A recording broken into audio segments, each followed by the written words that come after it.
আসসালামু আলাইকুম ভিউয়ার্স, আশা করি সকলে ভালো আছেন।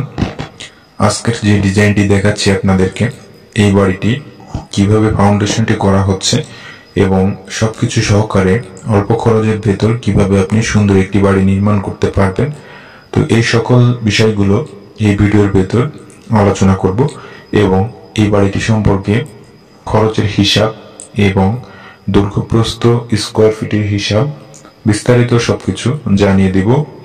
তো ভিউয়ার্স, ভিডিওটি স্কিপ না করে সম্পূর্ণ দেখার অনুরোধ রইল এবং আপনি যদি আমার চ্যানেলে নতুন সদস্য হয়ে থাকেন তো চ্যানেলটি সাবস্ক্রাইব করে নেবেন এবং যদি নিয়মিত সদস্য হয়ে থাকেন আমার চ্যানেলে তো অনেক অনেক ধন্যবাদ। তো এখানে বাড়িটির দৈর্ঘ্য রয়েছে 35 ফিট 7 ইঞ্চি এবং প্রস্থ রয়েছে 25 ফিট 3 ইঞ্চি, যা এই বাড়িটির স্কোয়ার ফিট হচ্ছে 888 স্কোয়ার ফিট। এই বাড়িটির ফাউন্ডেশন করা হয়েছে 2 তলা করার মতো করেই। তো এখানে ফাউন্ডেশনটি রয়েছে ব্যাজের দিকে 3.5 ফিট বাই 3.5 ফিট, অর্থাৎ 3 ফিট 6 ইঞ্চি বাই 3 ফিট 6 ইঞ্চি করে প্রতিটি ব্যাজ ঢালাই দেওয়া হয়েছে। তো এখানে রডগুলো কাটা হয়েছিল 3 ফিট করে ব্যাজের, তো 6 ইঞ্চি ঢালাই দেওয়া হয়েছে বেশি কভারিং এর জন্য এবং প্রতিটি ঢালাইয়ের হাইট রয়েছে এখানে 10 ইঞ্চি করে এবং এখানে যে শর্ট কলামগুলো করা হয়েছে তো শর্ট কলামগুলো রয়েছে এখানে 10 ইঞ্চি বাই 10 ইঞ্চি এবং গ্রেড ভীমের উপরের কলামগুলো রয়েছে 10 ইঞ্চি বাই 10 ইঞ্চি করে এবং এখানে গ্রেড ভীমের নিচে এবং উপরে সবখানেই 5 ইঞ্চি গাঁথনি করা হয়েছে। তো এভাবেই বাড়ি ফাউন্ডেশনটি শুরু করা হয়েছে। তো ভিউয়ার্স, এই বাড়িটির ফ্লোর প্ল্যানটি দেখুন এবং ফ্লোর প্ল্যানটি দেখার পরে খরচের হিসাব এবং প্রতিটি রুমের স্পেস বাই স্পেস হিসাবগুলো আপনাদেরকে বুঝিয়ে দিব। তো এখানে সামনের দিকে ফোর্সটি করা হয়েছে 9 ফিট বাই 10 ফিট এবং ফোর্সের পরে যে লিভিং রুমটি রয়েছে এখানে, তো এই লিভিং রুমটি রয়েছে 7 ফিট 5 ইঞ্চি বাই 7 ফিট রয়েছে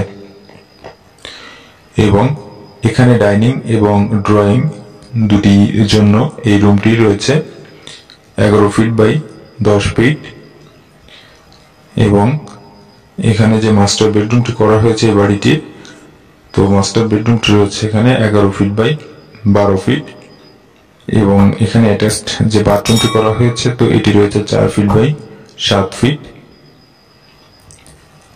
এখানে যে বেডরুমটি সামনের দিকে, তো এই বেডরুমটি করা হয়েছে 12 ফিট বাই 11 ফিট এবং এখানে যে বেডরুমটি করা হয়েছে তো এই বেডরুমটি 11 ফিট বাই 12 ফিট করা হয়েছে এবং এখানে আরেকটি বাথরুম করা হয়েছে কমন ভাবে ব্যবহারের জন্য, তো এটি 4 ফিট বাই 7 ফিট করা হয়েছে এবং এখানে কিচেন রুমটি করা হয়েছে 7 ফিট বাই 7 ফিট এবং এখানে যে বেডরুমটি রয়েছে কর্নারের দিকে তো এটি 11 ফিট বাই 12 ফিট করা হয়েছে।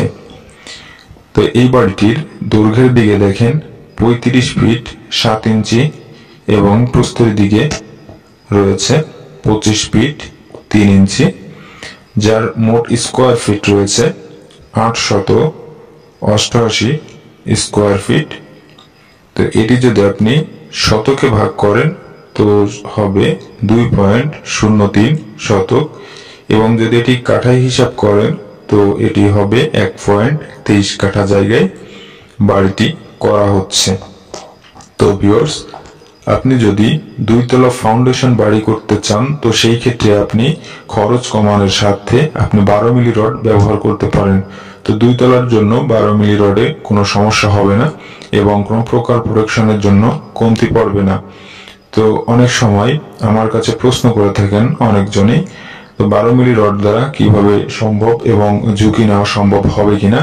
তো আপনি যদি 2 তলা বাড়ি করেন তো সেই ক্ষেত্রে কোনো সমস্যা হবে না। তো আপনার যে বিষয়গুলো খেয়াল করতে হবে সেটি হলো সঠিক নিয়মে রড, কলাম এবং ব্যাজের গ্রেড ভীমের সব জায়গায় রডগুলো নিয়ন্ত্রণ করা হচ্ছে কিনা, তো এই বিষয়গুলো আপনার খেয়াল করতে হবে এবং ঢালাইয়ের কভারিং গুলো যেন সঠিক নিয়মে দেওয়া হয় তো সেটিও আপনার দেখে নিতে হবে এবং বুঝে নিতে হবে আপনার কাজগুলো।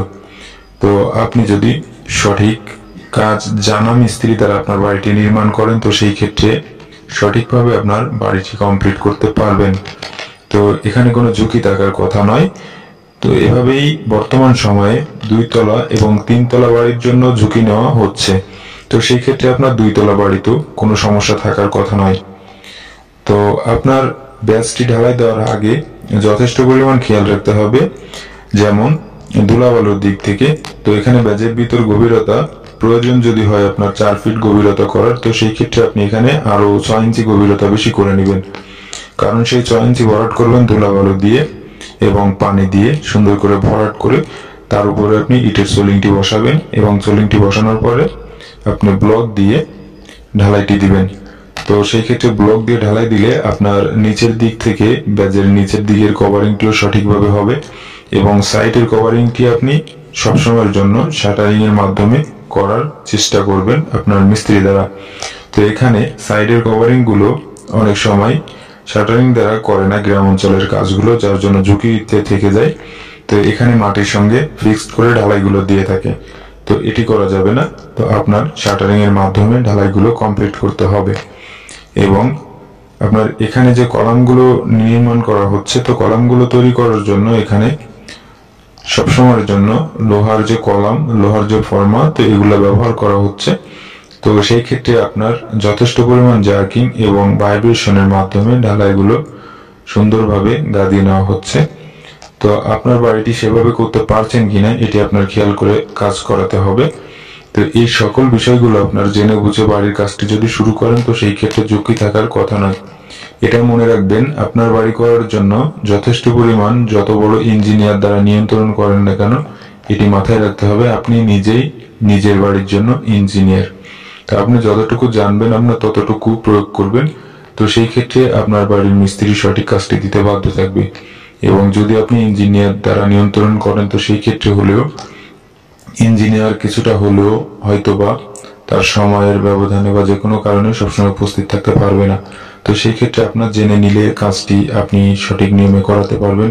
সবকিছু যে জানতে হবে এমন কোনো কথা নাই, যতটুকু সম্ভব ততটুকু আপনি জেনে নেবেন, নিয়ে আপনার বাড়ির কাজটি শুরু করাবেন। তো চোখের সামনে অন্তত কেউ ভুল করে যেতে চাইলেও আপনার জানার কারণে সেটি করতে পারবে না। তো সেই ক্ষেত্রে আপনি সঠিক একটি বাড়ি নির্মাণ করার ধারণা পাবেন এবং সঠিক একটি বাড়ি নির্মাণ করতে পারবেন। তো ভিউয়ার্স, এই ছিল আজকে আপনাদের বাড়ি করার পরামর্শ এবং বাড়ির ডিজাইন। তো এখানে 888 স্কোয়ার ফিটের এই বাড়িটি কমপ্লিট করার জন্য 16 থেকে 16.5 লক্ষ টাকার প্রয়োজন হবে কমপ্লিটের হিসাবেটি। তো এই বাড়িটি কমপ্লিট করার পরে আপনাদেরকে বাড়ির সম্পূর্ণ ডিজাইনটি আরো একবার দেখিয়ে দিব আমার এই চ্যানেলের ভিডিওর মাধ্যমে। তো সম্পূর্ণ ভিডিওটি দেখার জন্য অনেক অনেক ধন্যবাদ। তো ভালো থাকবেন, সুস্থ থাকবেন। ভিডিওটি পছন্দ হলে লাইক, কমেন্ট, শেয়ার করবেন। তো আসসালামু আলাইকুম।